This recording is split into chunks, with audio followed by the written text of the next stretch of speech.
Hi, today I'm going to show you how to patch a Damsak whenever you've got damage on a Damsak.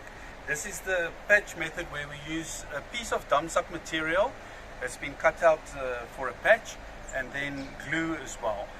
We can send you these. We don't like to send it in advance because the glue doesn't last for very long, but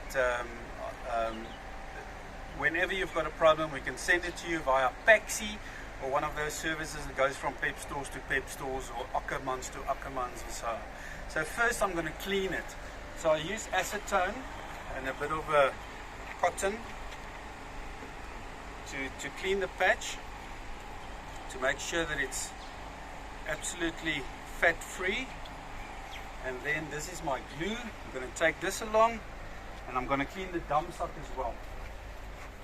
So these people accidentally damaged the Damsak as it came onto the site.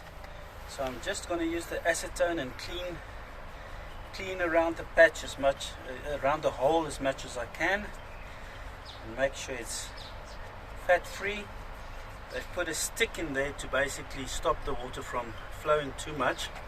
Right, now what I'm going to do is I'm going to take the glue and add a nice generous amount to the patch, and as it's still very wet, I'm going to remove the stick, see the water spout, and then I'm going to put the patch right on top of that hole and press it firmly against the Damsak and try to work out the excess glue that's been underneath the patch.